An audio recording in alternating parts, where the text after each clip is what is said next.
All right, so hi, everybody. It is, I don't know, Tuesday, so early, end of March, somewhere. And this is the legislative update. Trevor is not here tonight. He had an emergency this afternoon. So you're stuck with just me, and I will do my best to answer all of your questions. I'm Edye Graning. I am in my second term representing Jericho and Underhill. I serve on the Commerce and Economic Development Committee as the vice chair. Usually we start with what we've been working on. I'm happy to talk about that. I'm happy to start with questions. I don't know, I'm assuming folks are here because you have. I'd like to hear what you've been working on. Okay. So my committee has been focused on career technical education and how that governance structure is working in the state and what it should look like as we go forward with our education transformation. We've been taking a lot of testimony and meeting with a lot of different, technical directors and superintendents to figure out what the best structure going forward would be, meeting with the Agency of Education, the folks from there, and from the Department of Labor also. Because it's education and workforce development, which is what puts it in the Commerce and Economic Development Committee. We've also been working on Vermont's version of Daniel's Law, and so that is the law that was passed in New Jersey, where there was a judge whose son was killed because somebody who was unhappy with her judgment, with how she came to her house with a gun to shoot her. Her 20-year-old son answered the door and he was shot and killed. Her husband was shot but survived when he went to his son's aid. And so what we're trying to do, and she was upstairs and unharmed. So what we're trying to do in Vermont is set up a structure that will protect judges and prosecutors and other folks who work in those kinds of positions.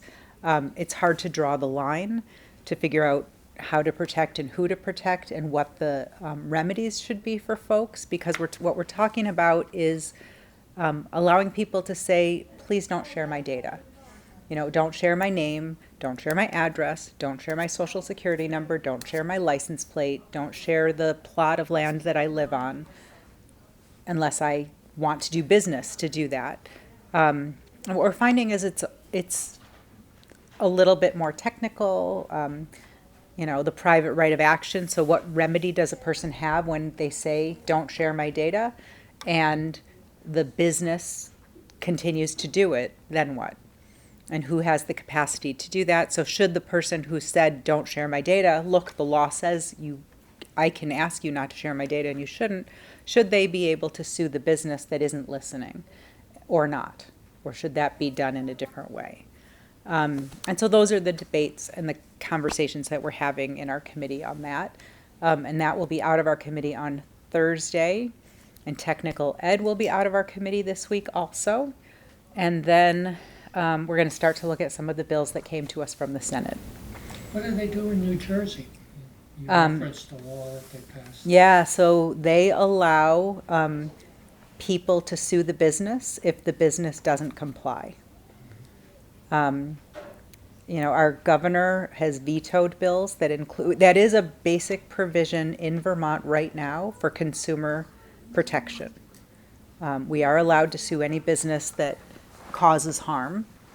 And we don't want harm to be caused. We want this to go into effect so that harm is not caused. So this would be expanding that protection. So there's a little bit of a gray area. It doesn't really fall under consumer protection, but it is consumer protection because we live in a different world than we did 50 years ago. So we're trying to figure out how to put something together that is palatable to the full body, the House, the Senate, and the governor, so that we can actually protect people who need protection. So that's where yeah. I have a process question. Yeah. Because, you know, I've been in Vermont 3 years. Yep. And Vermont has some quirky things Yeah. around how their legislative process works. So you said these were, these bills, these two, coming out of your committee this week, and then they'll go to the Senate, if they pass, they'll go to the full body and then to the Senate. Crossover was a couple of weeks ago. Yep. And I thought if it didn't make it out of committee before crossover, that it was toast. Yep. So that's evidently not true. It is true. So the technical education bill is going to be folded into the bigger education bill that got a variance on crossover. So this Oh, piece you that can we're get a working on, variance on you it. can get a variance on it. Oh, I didn't know. It's the rules that we make for ourselves, and so, and then the Daniel's Law bill. So you're going to amend the bigger education bill? We are going to, in- our piece is going to get folded into their Okay. bigger All bill. right, so it's going to be amended to include the language that's in your, so that's fine, I get it. Yeah. I get what you're saying. Yeah. And then the Daniels Law bill, we got out before crossover. Somebody brought us, it was voted on, it passed in second reading on the floor, and then we got an amendment to it. So we have been taking testimony on that amendment, and it will be out of our committee. We've set a date on Thursday. So because there were pieces in that amendment that would have made the bill fully ineffective in Vermont, but it opened the door to us to think about how could we make these things work in Vermont. For example, it does not cover municipalities, so or government offices that have the data. We don't currently have a mechanism for those bodies to keep people's data private who specifically request it. So how do you do that in a state where every municipality, whether it has 40,000 people or 50 people, maintain their own data? So we're going to have we're hoping to have the people who are involved in that come together and study it for 18 months and come back to us and say, this is what it would take to do it. It took millions of dollars in New Jersey to make that happen. So that's where we are with that. So that's a good process question. Taking us right down the weeds. It's all good. It's all good. Questions on anything happening, and I will do my best to answer them. Yes, I wanted to bring up a bill that's currently in the Education Committee in the House. It's H310, and the bill is labeled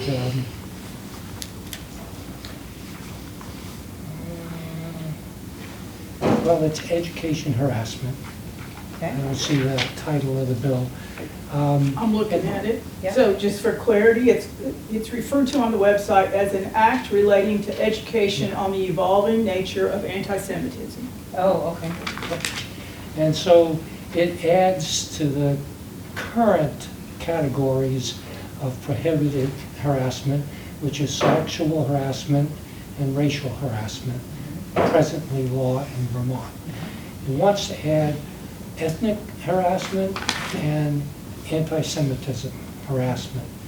And I have no problem with adding ethnic and anti-Semitic harassment, except on the anti-Semitic harassment, quite a bit has been added to the other categories description of prohibited behaviors.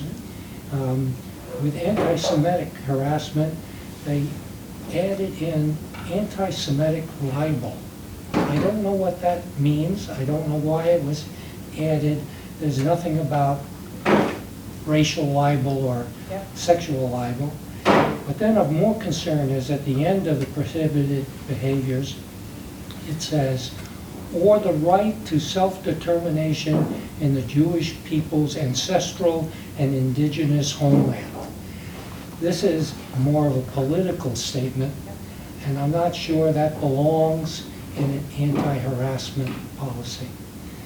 Then my other objection is at the end of this bill, they add a whole category of descriptions on how school districts will implement the anti-harassment portion of the bill. There's no such long, detailed description for sexual harassment or racial harassment or any other kind of harassment. It's just for anti-Semitic harassment. And, you know, it requires school districts to do a number of things that I don't think school districts would appreciate being told just how to handle anti-Semitic harassment. So I would suggest that if this does come out of the education committee, that you take a close look at it. And yeah, that's all. I wanted to bring it to your attention. Isn't it more that it's kind of talking about they connected anti-Semitism with anti-Israel, which isn't the same thing. It is not the same thing. Yep. No, I have not read that bill. Yeah, I'm sure you haven't. You don't know every bill that's being circulated. And I agree with everything that you said. So I will, if it comes out of the committee, I will pay attention to the form that it comes out of the committee on. It won't come out it won't happen this year because it missed the crossover deadline because they're working on the bigger education plan. So we have time. I will say that there were, 310. Thank you. there's a lot of representatives who signed on to this bill at introduction. I mean, so a surprisingly large number of House members, some of whom I know, and I'm sort of surprised to see their name on that bill. Yeah, I remember when they were collecting signatures.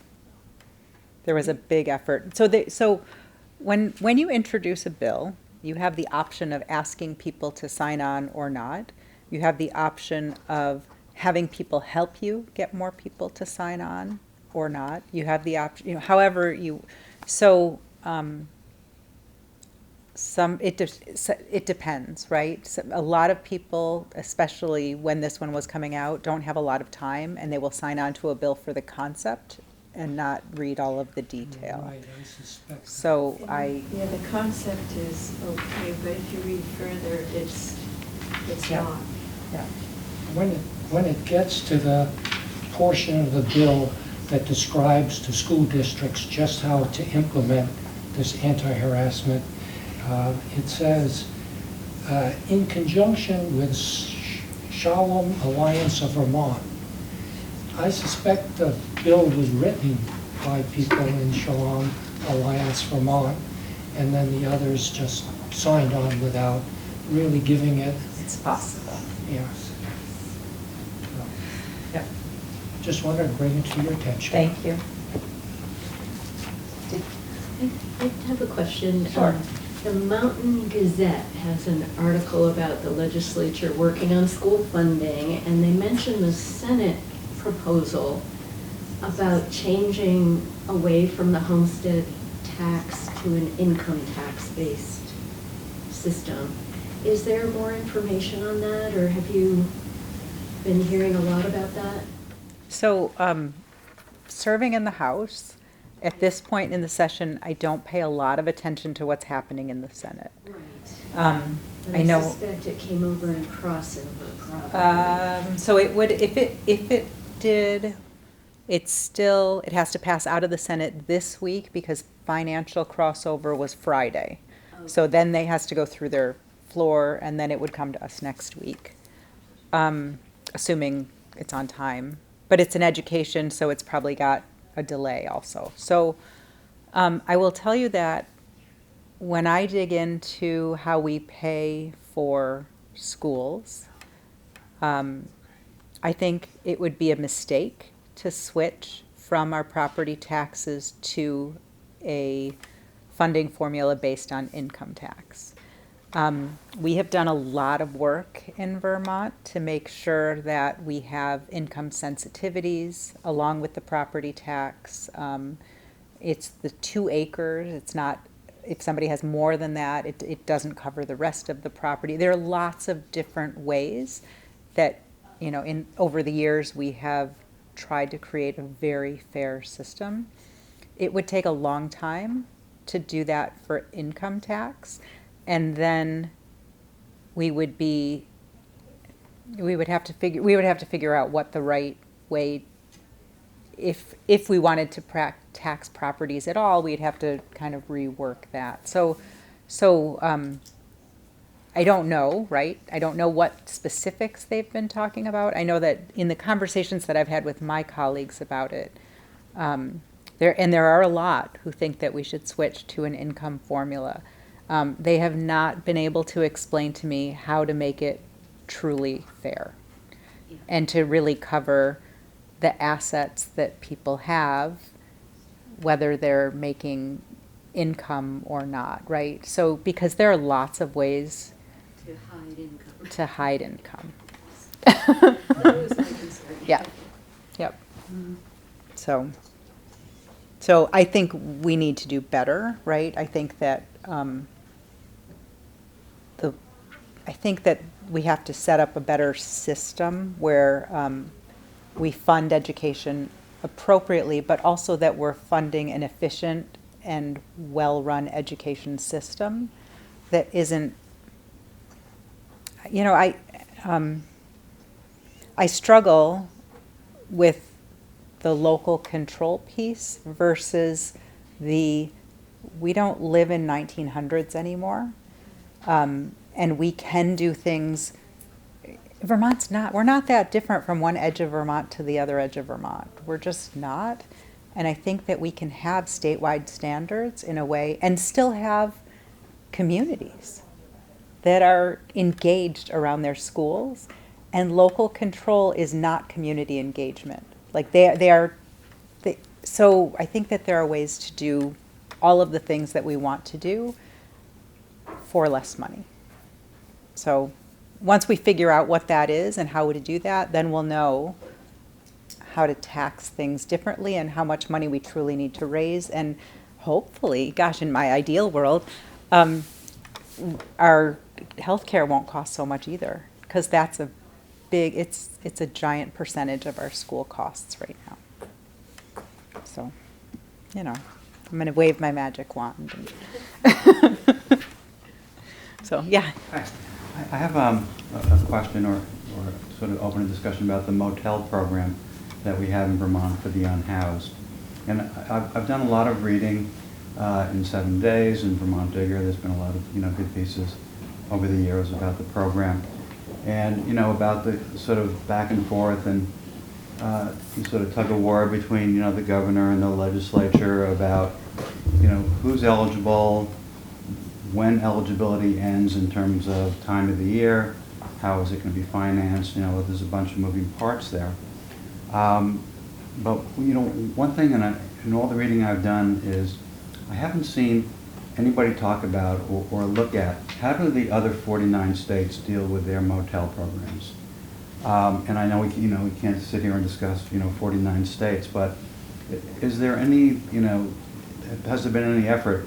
Obviously, you can't speak for the governor's office, but in terms of the House, has there been any effort to look at other states and see what has worked in other states, what has not worked in other states, so that we're not sort of reinventing the wheel here, and that we can bring in the positives and avoid the negatives from other states. And because the way I look at it is, I think about New Hampshire a lot, just because we're right next to New Hampshire. It's a very similar demographic, very similar geography. I know they have twice as many people as Vermont does, but it's a fairly similar state. So has anybody looked at their program to see what works and what doesn't work?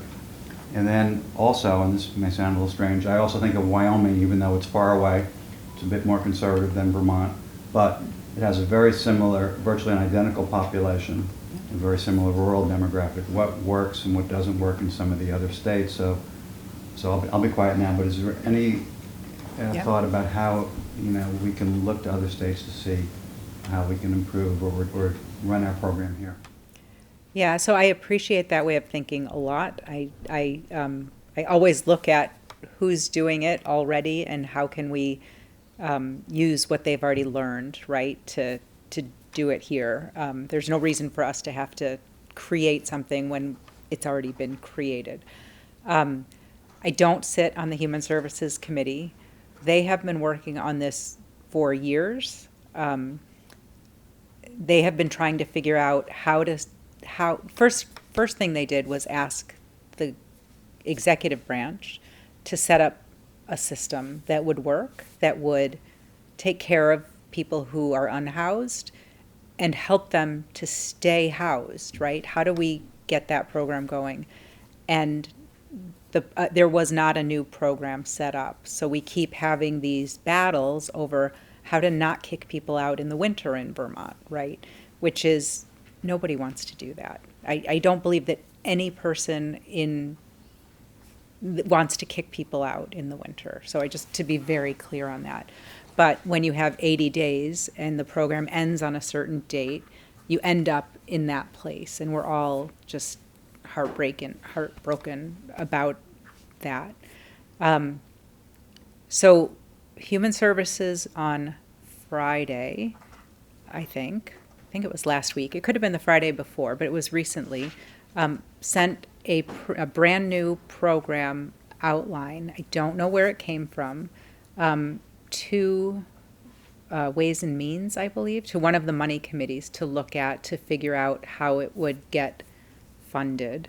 And what it would do is it would allow the capstone programs, so they're nonprofits throughout the state that provide services, to run the programs for the unhoused. So it would be shelters, it would be job training, it would be substance cessation programs. So it would be all of those things, and it wouldn't be people living in a place where they don't get the supports that they need, whether it's transportation to a job or, whatever, all of the different supports that people need when you're in a bad situation to get out of it. These kinds of programs are the ones that are the most successful, the ones that have all of the supports around you to help you to have a lifestyle change. It will take time for us to get those programs up and running, but we do have really great partners in the state, and we really, we have CVOEO in Chittenden County. So we have at least the beginning of a way to make it work. It hasn't gotten out of the House yet. It hasn't gotten to the Senate or out of the Senate yet. So I don't know what it's going to do, but I do know that the people who are working on it feel really good that it will work well for Vermont. So I don't have a good answer for you. Because I was thinking about when you're talking about, not, making people, live outside in the winter, I think everyone agrees with that. So I was thinking as you're talking, like what do other cold weather states do? Maine, Yep. North Dakota, Montana, Alaska. There's a lot of, cold weather states. I'm just curious. It's just frustrating. You do a lot of reading, and I'm just wondering, like, what are other people doing outside of our, 640,000 person state? Yeah. Yeah, and the programs that work the best are the programs that help a person get out of whatever situation they're in with lots of different supports. So, whether it's addiction, whether it's job training, whether it's transportation, obviously housing is an issue, right? If you're unhoused and you need a place to live. And shelter programs can offer all of those programs better than the motel programs. The motel program, surprisingly, now is less expensive than a lot of these other programs because it doesn't provide all of those supports. So it's currently less a cost issue, right? So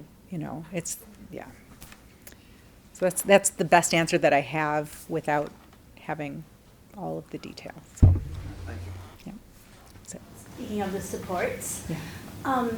as I understand it, there's and I might not have the right language, but a bill on the floor that is, or wherever, that is about changing the law related to recording telehealth sessions. I'm speaking specifically about mental health sessions. I don't know if it applies to medical appointments as well, or physical medical appointments. Are you aware of that? I know I have not heard about it. I don't know where it is, if it's in committee, if it's not. I think Pat's taking a look to see if she can find it. I'm smart enough It- to know how to search for it. Yeah, it would be healthcare committee, and I would look at bills on the wall, bills in or out of the committee, so that tab that says bills in. I just wanted to make a little case for it. Yep. So I'm a mental health clinician and I supervise pre-licensed clinicians.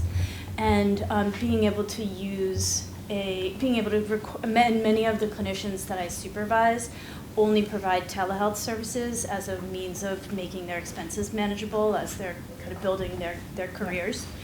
So one of the most valuable tools I have in supporting their clinical development is being able to review. It doesn't have to be video, but an audio at least recording of a session that we can review and assess together and learn from together. So this, I think that somebody from the OPR study might have presented it as a bill. And so there's been discussion about it within the OPR study that recently, I don't know if wrapped up, but submitted its findings. And so, yeah, I want to know how can I support this to move forward? What can I do? And what can you do? And do you, so do you know if it's in the House or in the Senate? Like, that's what I would, that's what I was. H-84 Oh, is it's in an the act House. relating to allowing telehealth appointments to be recorded with patient and provider consent. Does that sound like it? That's the one. So it was introduced by Robert Hooper and a fistful of other representatives. Okay. And the last action was it was introduced on January the 24th and referred to the Committee on Healthcare. And there's nothing else in here since then that's happened. Okay. I can follow up with the chair. So what I would do, if I would send an email to me and Trevor, and all of the people on that committee, and just say, this is the value to this bill. I'm curious where it stands. I'm curious if it's going to be taken up. I'm curious what kind of information I can provide to help you have a better understanding of the bill. And that's the best way to get more information. And if you look at the web page, it has the email contact information for everybody on the committee. Okay. All right. So where is it at, and what's the best way I can support it? Or here's the value, and what's the best way I can support it? Yep. I'm happy to provide testimony if if you begin to talk about it. But yeah, if you make your case for why it's valuable, that's always helpful. And when you say I can find the names of the committee people, Just got it right on If you her. stick around, Yep. if you're going to be here a little bit, I'm glad to show you Okay. if that's helpful to you. yeah, maybe I can write down the webpage. Yeah. Web address. The Okay. site's pretty, it's not, I won't say it's easy, there's a lot of stuff on it. Yeah. But it's not, you don't have to be a lawyer to read it, let's just Okay. put it that way. Okay, great. Pat's not my intern. She lives in town, but she should be. Figure out what the heck's going on around here. Great, thank you. I was wondering about the legal betting and the money that's coming in to the state for that. Do we know how much is coming in, and do we know where it's going? Where's Trevor when you need him? I know. I know, This that's is right what I up was- his alley. We do, actually. I had a report on that about a month and a half ago, and I can't remember the detail from it. I do, if I recall correctly, it was somewhere in the $3 million range. There is a good report on where the money is going. It's going exactly where they said it would. It was less money coming in than expected. I don't remember why. Well, we haven't gone through March Madness yet, so. Well,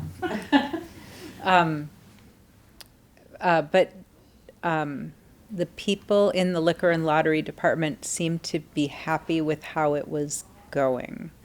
For me, there are all kinds of questions on sports betting and being able to bet on the color of the Gatorade and, all of the different things, and they just make it so easy for you. But it's not something I follow closely. I don't have apps on my phone. It's just not. So when you said that the money's going where they said it was gonna go, I don't know where that is. Do you? I don't know where that is. I can look. Oh, okay. Or if you want to wait, if you want to hang for a little bit after, I can definitely get more information for you. It won't be fast for me to find it, but I know where to look. I thought I had heard back maybe it was the estimate of what they thought they were gonna get was a lot more than $3 million. Yes, they definitely have taken in less than they expected to. But again, I don't remember why. This is what happens when it's not in your committee. You get the broad strokes, but not the detail. Probably because of all those commercials they're buying. Oh, my gosh. Yeah, it's a lot of commercials. It's a lot. And just to say, I don't do that, so. Sorry. Let's check your phone. We'll check your It's phone. legal now, Marlene. It's legal. It's We legal, can. but no thanks. Yeah, If there's less money coming in than expected, that means less people are losing money gambling. That's true. it's So true. that's how I see it. Yeah, We also do have the lottery system here. No, I understand. And I'm so, just I mean, saying. and the lotteries want to go back 300 years or Yeah. something like that. Before they had apps. yeah. That's how they paid for the canal.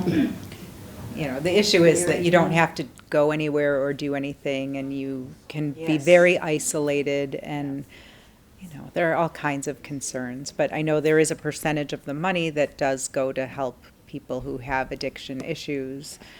I think some of it goes to schools, but I'm not sure, because the other lottery program goes to school, so I don't want to, Yeah. I could look it up. So, other questions? Is it my turn? I have it's another Yes. process question. Great. But it's wrapped in a whole different set of things. So, last year there was the fatal shooting at Red Square in Burlington, you recall? So the citizens of Burlington approved a change to their town charter to prohibit the possession of firearms in an establishment that has a liquor license to serve alcohol. I had thought that because of crossover, that we would not see anything introduced, and also previously in January, H-45 was introduced, which would make that same thing illegal everywhere in Vermont, meaning it would prohibit the possession of a firearm in an establishment that had a license to serve. H-45 hasn't been taken up, it was assigned to judiciary, but they haven't taken it up, there's been no discussion. When crossover came, I thought it was done. And I didn't think the town charter that we would see anything else about that until next session.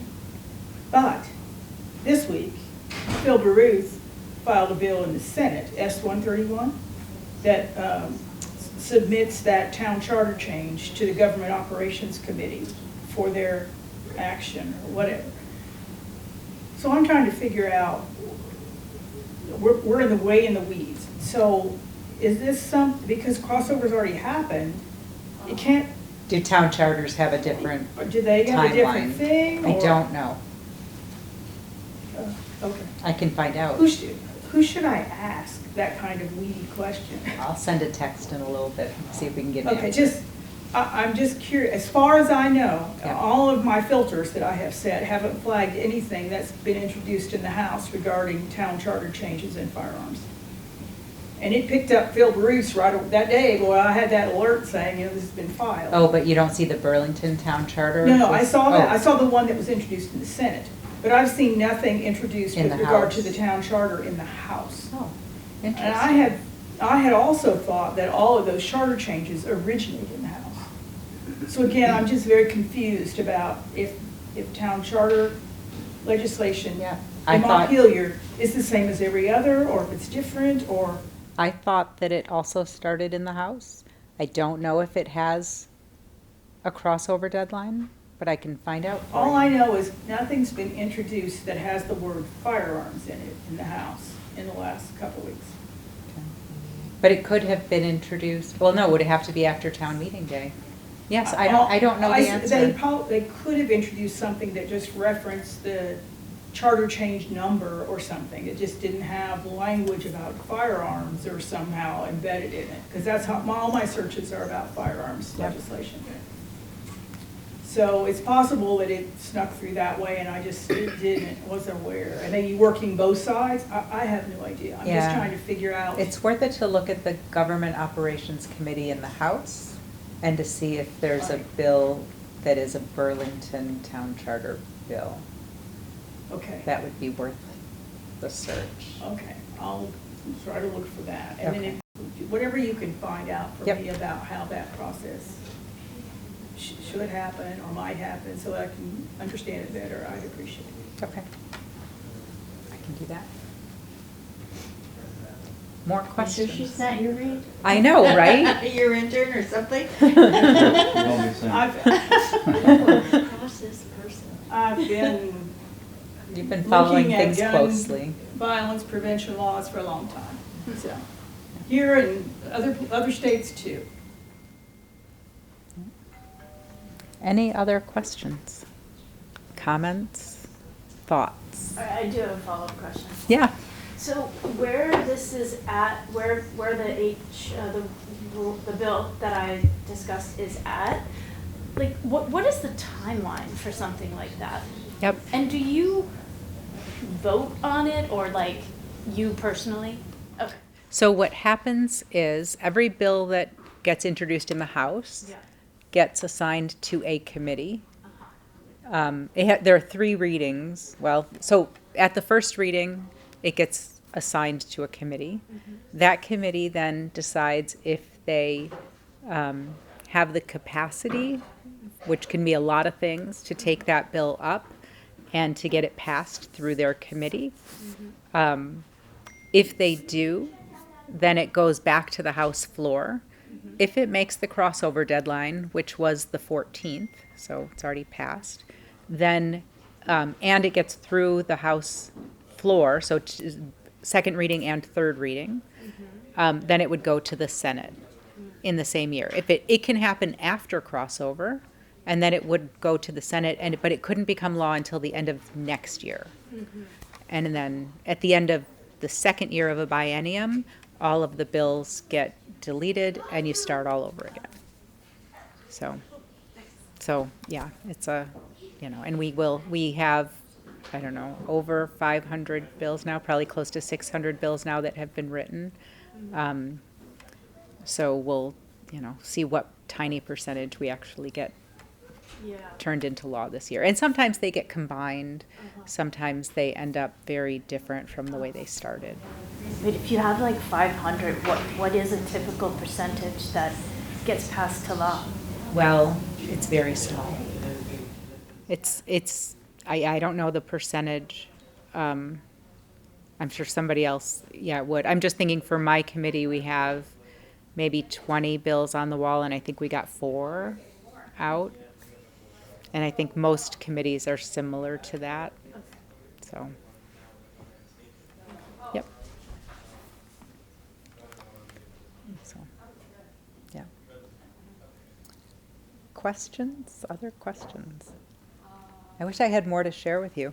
The budget came out of, so the budget, money starts in the House, and that passed out of appropriations on Friday, and it will be on the floor this week.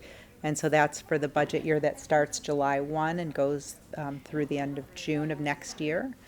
There were about $3 million worth, is that right? $300 million of requests that were not able to be included in the budget because we only spend the money that we know is coming in. So there were an awful lot of requests for funding, including, for my committee, what wasn't funded, wasn't included in the budget. I don't know what's going to get funded.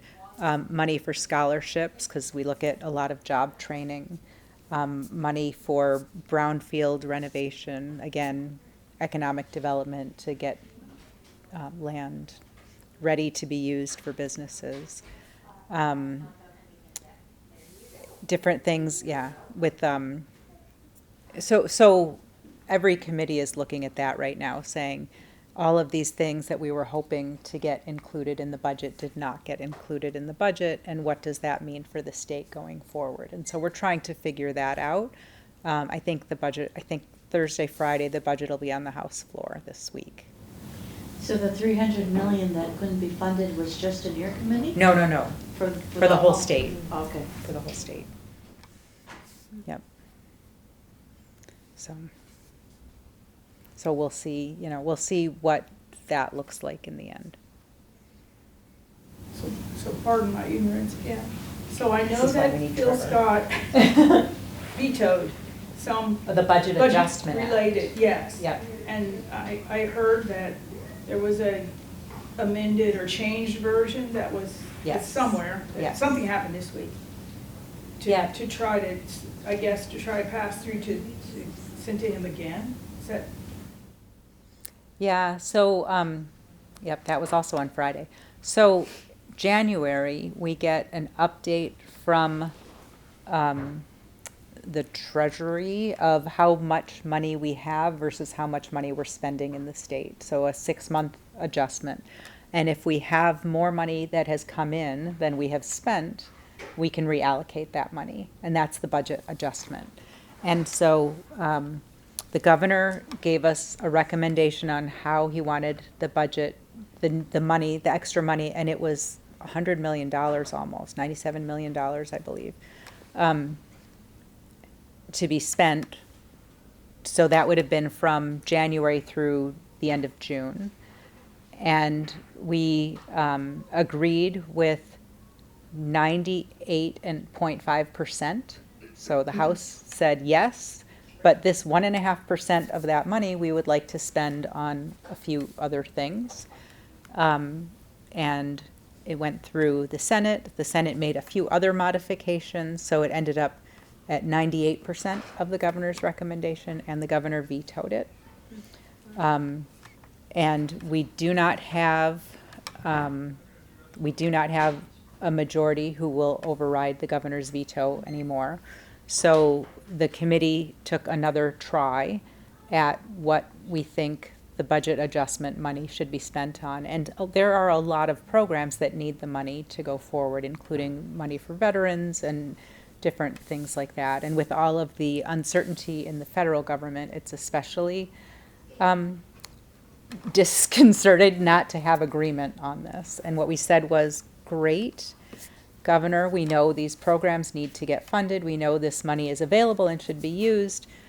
We will agree 100% with the way you want the money to be used. We also know that the Department of Child and Family Services has enough money to keep people housed who are unhoused until the end of the year. So we're not going to put any money in there. We're just going to allow the program to run for this limited group of people who are disabled, who have children, who are pregnant, to have them have shelter until June 30th. And the governor has indicated that he is not interested in that either. So Just playing chicken. So right we now. do not know what is going to happen. Yeah. But we removed all of the other funding. It is exactly how the governor wanted it to be funded. So, yeah, we'll see. So if he vetoes it, if nothing happens, that money just sits there because it's not redirected, so it just sits in the treasury until Until the budget passes, so it can be folded into the budget. It can, but, yeah, what it means is that the executive branch and the nonprofits, whoever it is that who needs the money? Who need the isn't gonna money. get it. Yeah. have to figure out how to keep programs going with less money, which means they could be redirecting money from places that can pause to places that can't pause, right? So there's just a lot of, it's not easy for anybody who's working in government when things like that happen. So. So I'm trying to, is this a surplus of money that, Yeah. so There were is there more, ever our thought? taxes brought in more, Okay. yeah. So is there ever thought to giving it back to the taxpayers, the people who actually paid the money? That isn't part of, I'm not, Trevor's on the Appropriations Committee. So that I don't know. I don't believe that was part of the conversation because there was a waterfall. So there was, again, more programs to fund to serve, the interests of Vermont than we had a budget for last year. And so they had a waterfall. Fund this first, fund this next, fund this next, fund this next. So there was an agreement on what that would be in the previous budget. We always budget conservatively because we never want to overspend money. So if there's money, $100 million is too much to have left, but if there's money left, there are, like I said, we have $300 million of requests right now to fund for things. So it's a good question. I don't have the answer to that. So.